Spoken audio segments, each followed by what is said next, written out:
Sobat Sepertiga Malam. Malam ini kami akan menemani kalian semua untuk menceritakan kisah horor malam Jumat.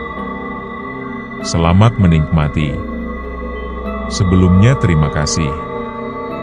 Dan jangan lupa subscribe dan share supaya dapat menonton cerita otentik dari channel Sepertiga Malam Horor lainnya.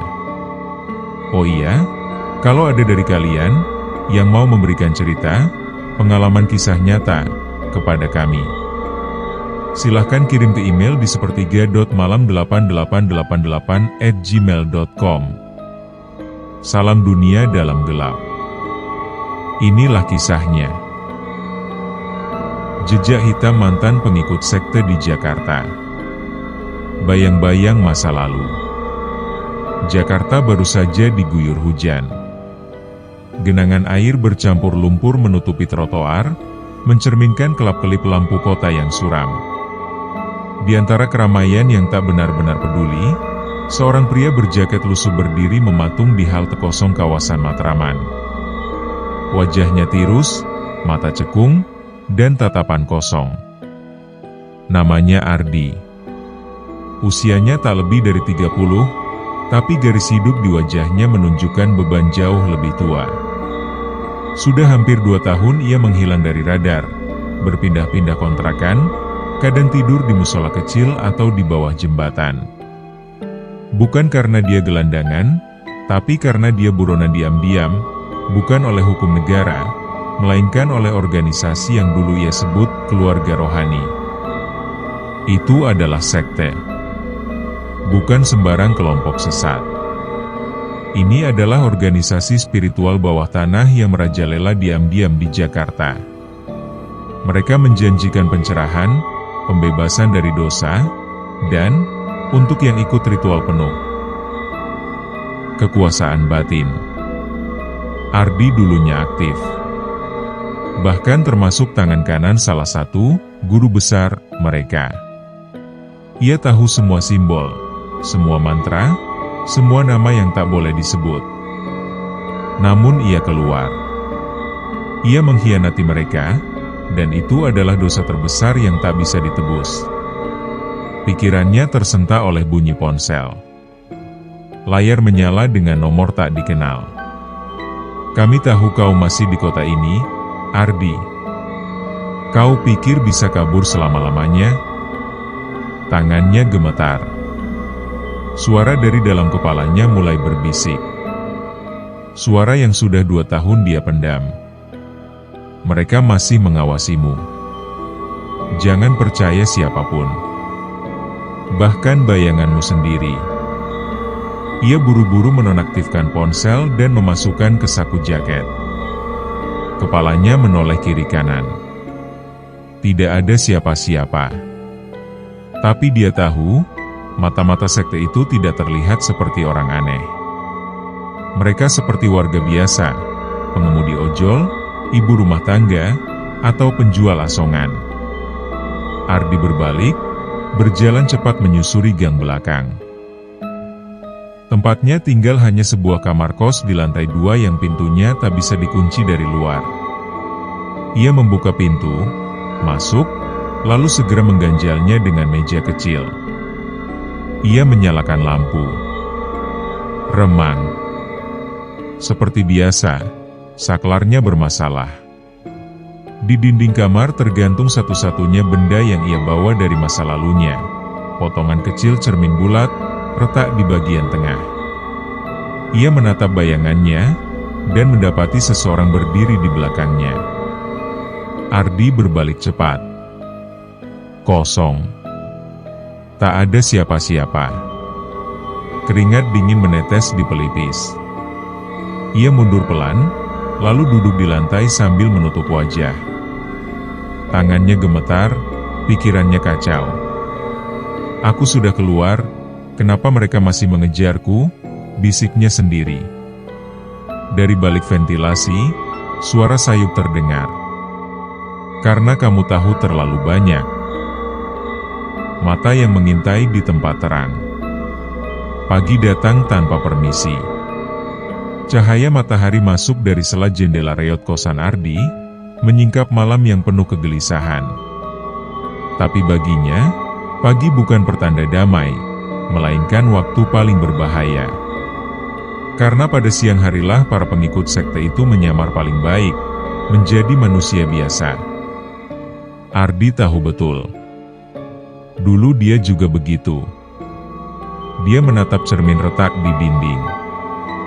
Wajahnya makin tirus. Kantung mata menggantung berat seperti rahasia yang tak sanggup disimpan lagi. Ia meraih rokok dari saku dan menyalakannya sambil duduk di lantai. Tok, tok, tok. 3 ketukan cepat di pintu membuatnya kaku. Tidak ada yang tahu tempat tinggalnya. Ia tak pernah memberi alamat, bahkan pada satu-satunya teman yang masih ia percaya, Rama, wartawan investigasi. Ketukan itu terdengar lagi. Kali ini disusul suara. Mas Ardi, saya dari warung bawah. Titipan makanan, katanya dari teman bapak. Ragu-ragu, Ardi melongok lewat lubang pintu. Seorang pemuda berdiri di luar membawa kantong plastik hitam. Ia mengenakan jaket ojek online. Wajahnya tak asing, tapi Ardi tidak bisa mengingat di mana pernah melihatnya. Dengan tangan gemetar, ia buka pintu sedikit. Siapa namanya? Tanyanya pelan. Rido, Mas. Ini dari Mas Rama. Rido menyerahkan plastik dan berbalik cepat, menuruni tangga. Gerakannya terlalu ringan. Terlalu cepat. Ardi menutup pintu rapat.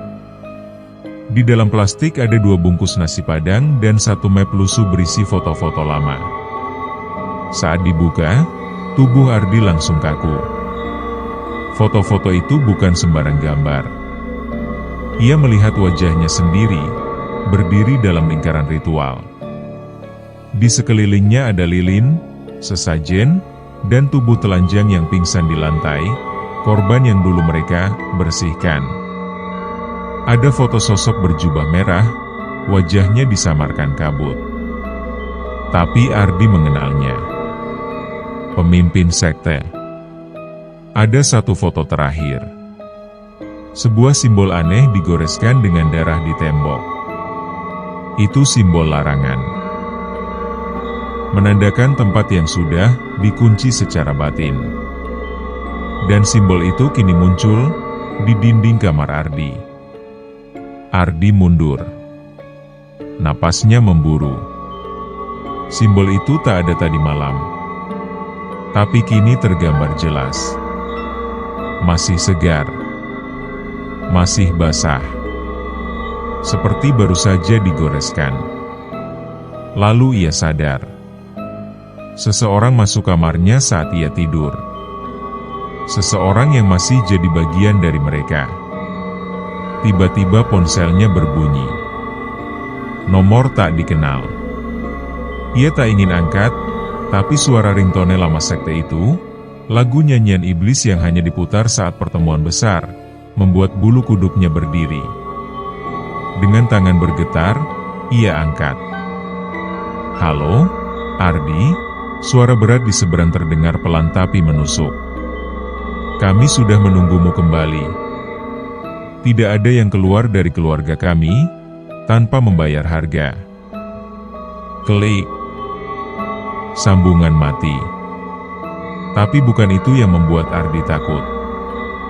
Dari balik ventilasi kamar, kali ini tak hanya suara. Ada mata. Sepasang mata merah menatapnya dari balik celah. Pertaruhan terakhir. Ardi duduk di kursi plastik warung kopi 24 jam di bawah flyover Tebet, menatap selembar foto yang baru saja diberikan Rama, wartawan investigasi yang selama ini diam-diam membantunya. Dalam foto itu, tampak sosok berjubah merah sedang memimpin ritual, dikelilingi oleh para pengikut yang menunduk memuja. Wajah sang pemimpin buram, tapi Ardi tak perlu konfirmasi. Dia mengenalnya.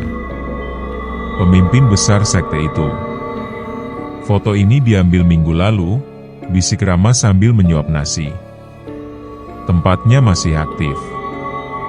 Mereka sudah pindah lokasi ke gedung bekas pabrik di Cilincing. Ardi menggertakkan gigi. Aku pikir mereka sudah diam. Tapi mereka malah makin kuat. Dan mereka tahu kau masih hidup, balas Rama cepat. Kau bukan cuma mantan pengikut, Art. Kau pernah duduk di dalam inti mereka. Kau tahu cara menghancurkan semuanya. Ardi menatap Rama. Apa kau siap? Rama tertawa hambar. Aku sudah kehilangan karir, keluarga, bahkan hampir nyawa gara-gara sekte itu. Satu-satunya hal yang belum kuhilangkan, cuma keberanian. Malam itu, mereka menyusup ke area bekas pabrik.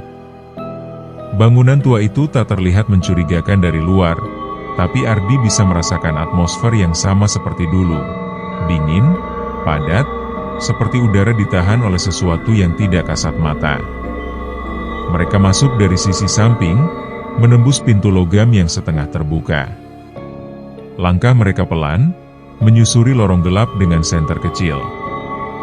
Tiba-tiba, Rama menarik Ardi.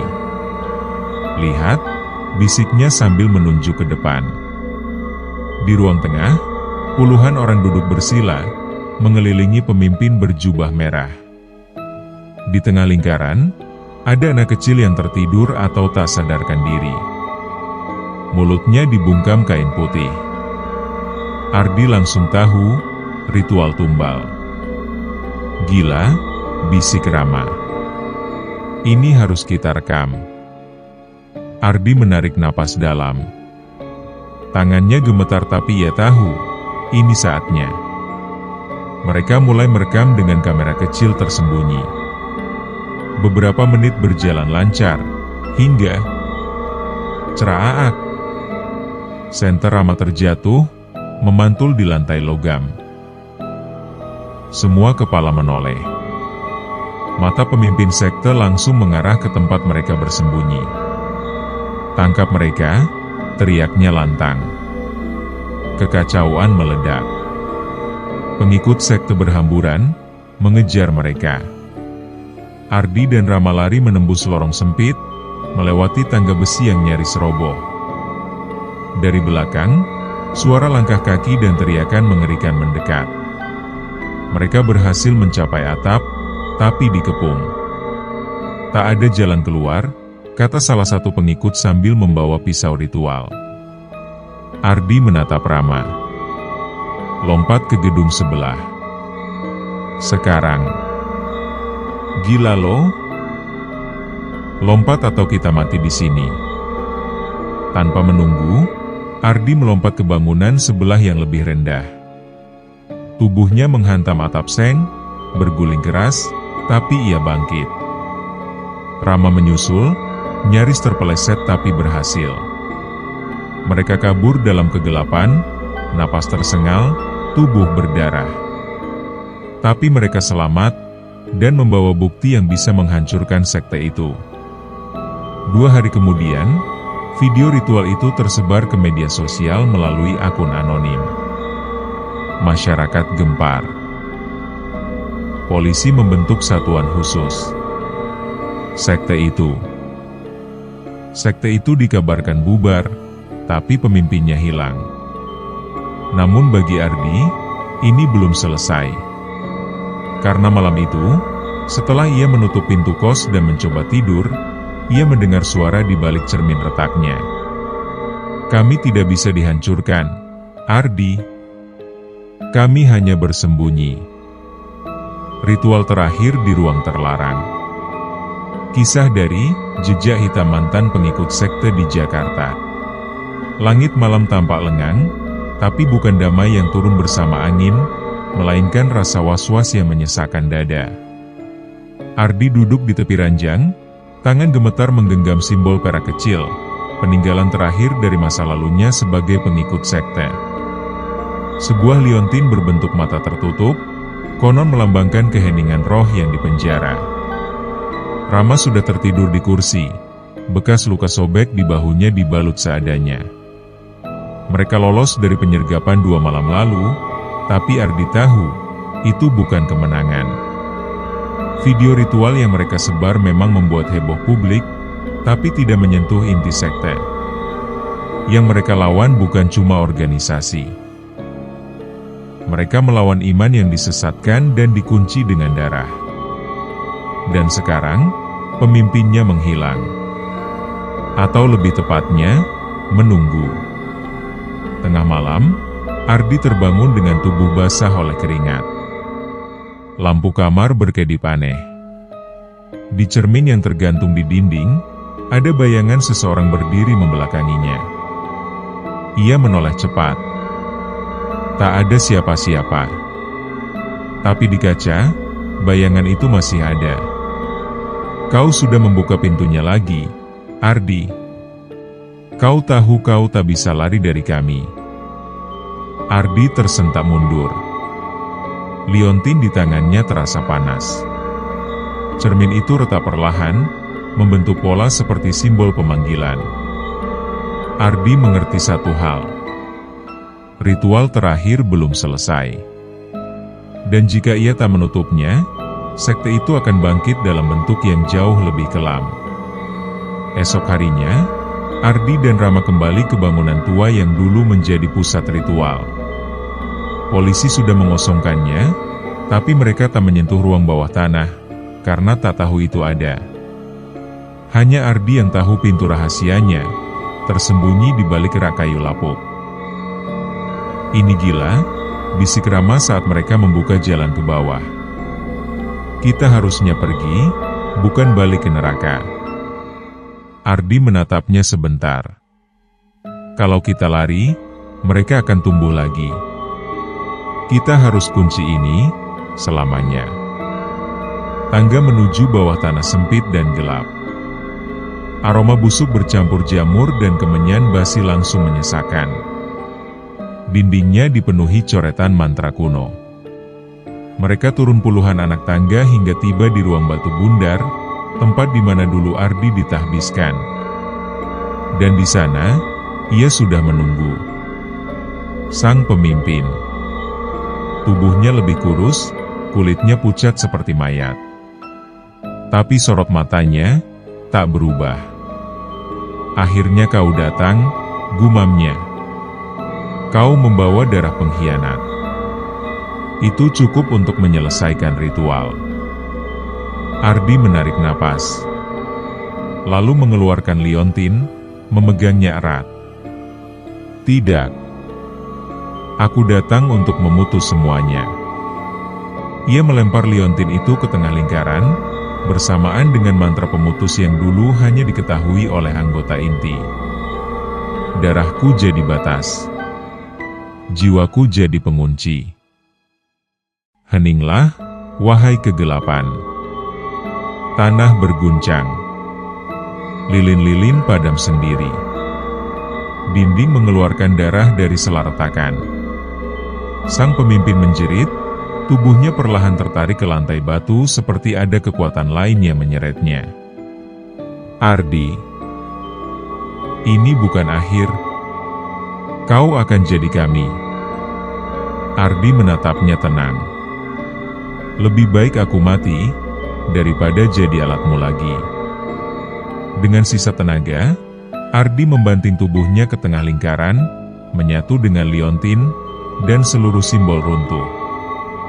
Seketika, cahaya putih menyilaukan memenuhi ruang. Rama menjerit memanggil nama sahabatnya. Tapi Ardi sudah tak ada. Hanya liontin hangus yang tersisa, dan ruang itu sunyi. Berbulan-bulan setelah kejadian itu, Rama memutuskan meninggalkan Jakarta. Tapi sebelum pergi, ia meletakkan liontin perak itu di depan sebuah musola kecil, di tempat Ardi dulu tidur saat tak punya rumah. Setiap malam Jumat, ada warga yang bersumpah melihat cahaya lilin menyala sendiri dari musola itu. Dan kadang, suara seorang lelaki terdengar samar. Kegelapan itu sudah dikurung. Tapi jangan pernah biarkan pintunya dibuka lagi. Pesan moral. 1. Kegelapan bisa menggoda dengan wajah terang. 2. Melawan kejahatan butuh keberanian, bukan sekadar niat. 3. Luka masa lalu tidak harus jadi akhir jalan. 4. Jangan pernah berhenti mempertanyakan hal yang terasa salah, bahkan jika semua orang menerimanya. 5. Harga kejujuran dan kebenaran tidak murah. Selalu mendekatkan diri kepada Tuhan, berdoa dengan kepercayaan masing-masing. Tidak perlu ditakutkan hal-hal yang membuat kita takut, karena kita sama-sama diciptakan oleh Tuhan. Terus berdoa dan berusaha, jangan pernah menyerah. Sifat buruk datangnya dari setan dan iblis, sampai akhir hayat nanti. Dan semoga kita selalu menjadi manusia yang taat beribadah, dan selalu mengutamakan Tuhan di atas segalanya. Jangan pernah menuhankan makhluk yang diciptakan dari Tuhan. Sungguh itu sangat rendah. Tuhan selalu memberikan jalan atas makhluknya yang selalu yakin dan mencari solusinya, tanpa terjerumus dalam tipu daya makhluk lain ciptaannya, terutama iblis dan setan. Selalu berdoa, meminta perlindungan kepada Tuhan dan menjadi pribadi lebih baik lagi. Terima kasih. Channel horor kami adalah konten yang berdasarkan dari pengalaman orang-orang di luar sana yang mengalami kejadian hal di luar nalar manusia. Jangan lupa like, komen, subscribe, dan share channel horor ini, supaya kami terus semangat mengupload konten-konten horor misteri untuk kalian. Salam dunia dalam gelap.